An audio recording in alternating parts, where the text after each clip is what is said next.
अस्सलामुअलैकुम। मैं उम्मीद करती हूँ आप सब खैरियत से होंगे। Welcome to SK coder official channel.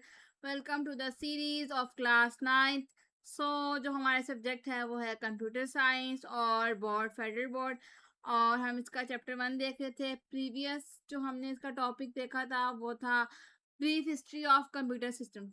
आप में से जो सीरीज को फॉलो कर रहे हैं उनको आइडिया होगा कि हमने उसमें क्या पढ़ा। जिसने अभी तक हमारा प्रीवियस वीडियोस नहीं देखी वो प्रीवियस वीडियोस देखें ताकि आने वाली वीडियोस उनको इजीली समझ आ सकें।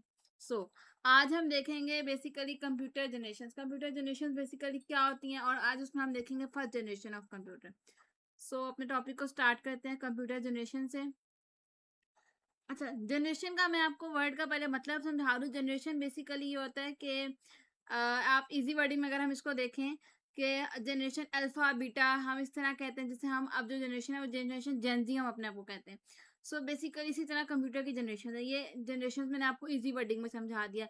मतलब इसको अगर हम इस तरह भी कहते हैं, दौर के साथ तब्दीलियाँ जो होती हैं उस चीज़ को कहते हैं जनरेशन। ठीक है। सो The history of computer is a chain that runs from the ancient abacus and the analytical engine of the 19th century to the modern quantum computers of the present age.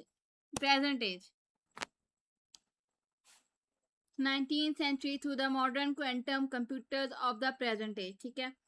Computer की जो तारीख है वो एक लंबे सिलसिले की तरह, मतलब वो काफ़ी जो इसकी हिस्ट्री है वो बहुत पुरानी है। और हमने अपने प्रीवियस वीडियो में देखा था एबॉकस। ये एबॉकस से शुरू हुआ था। एबॉकस बेसिकली क्या होता है मैं आपको दोबारा रिव्यू करवा देती हूँ। मतलब गिनती का वो आला था वहाँ पे। मतलब क्या था, रॉड के ऊपर जो है वो बीड्स बने हुए थे। उसको हम क्या कहते हैं, एबॉकस। ठीक है। जिसने ये वीडियो देखनी है वो डिटेल में जाके प्रीवियस वीडियो देख सकता है। सो फिर 19th सेंचुरी में क्या हुआ, एनालिटिकल इंजन आया, यानी जिसे पहला मैकेनिकल कंप्यूटर भी कहा जाता है। एनालिटिकल इंजन क्या था ये भी हम अपनी प्रीवियस वीडियो में देखा है। आप जो है मेरी प्रीवियस वीडियो में एनालिटिकल इंजन को भी देख सकते हैं।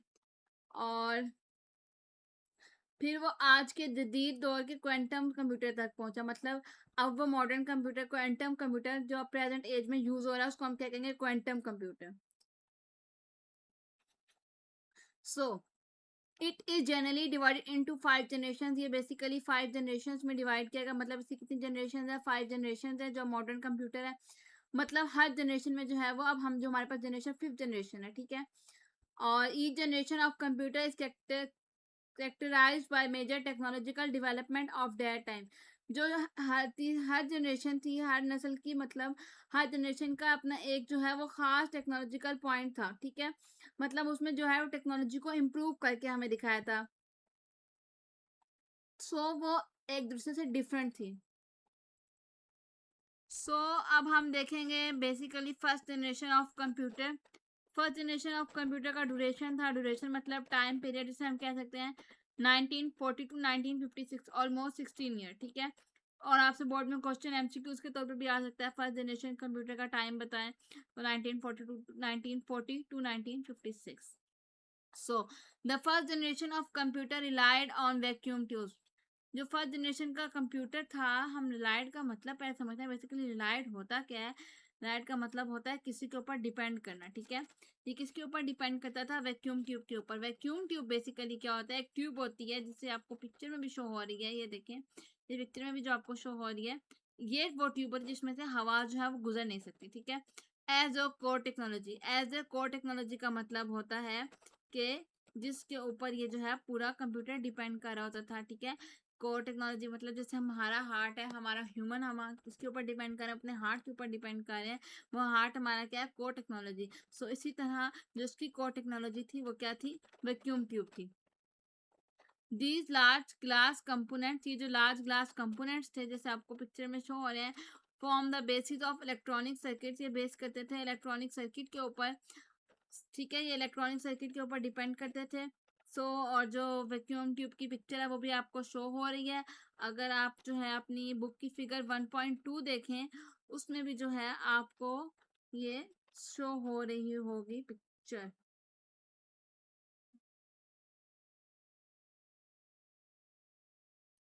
और इलेक्ट्रॉनिक सर्किट्स का मैं आपको थोड़ा सा बता देती हूँ। इलेक्ट्रॉनिक सर्किट्स बेसिकली क्या होते हैं, वो पाथ होते हैं जहाँ से इलेक्ट्रिसिटी का फ्लो हो रहा होता है, यहाँ जिसका मतलब होता है जहाँ से बिजली का गुजर हो रहा होता है। ठीक है। सो अब हम इसके करेक्टरिस्टिक्स देखेंगे। बेसिकली वो क्या है, these computers were slow.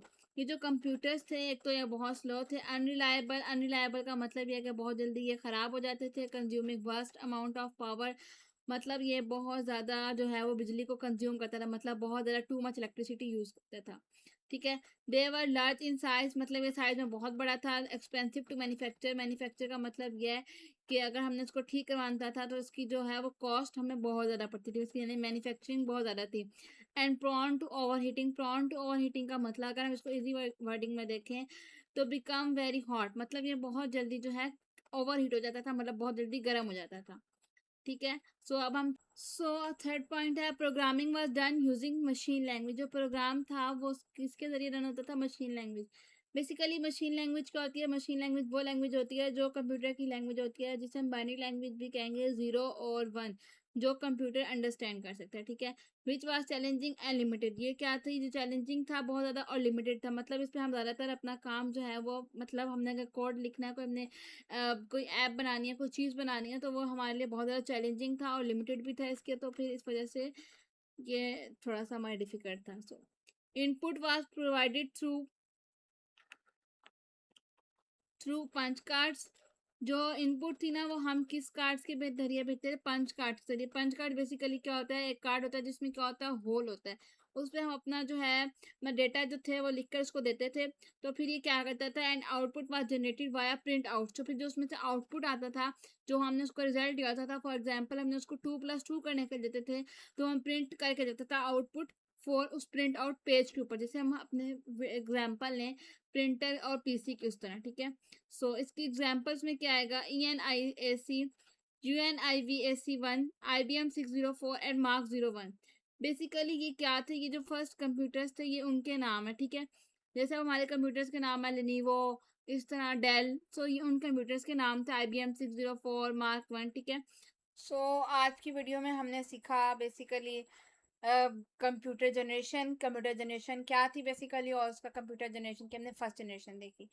First generation में हमने आज क्या देखा कि जो कंप्यूटर था वो बहुत स्लो था, एक्सपेंसिव टू यूज़ था और बहुत जल्दी ओवरहीट हो जाता था, इसमें काम करना जो है वो थोड़ा मुश्किल था फर्स्ट जनरेशन में।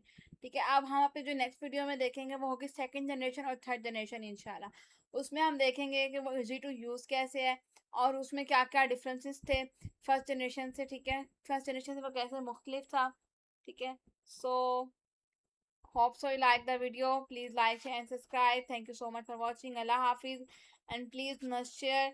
अगर आप लोग जो है वो शेयर करेंगे तो फिर क्या है, इससे दूसरे बच्चों को भी फ़ायदा होगा। ओके जी, अल्लाह हाफिज़।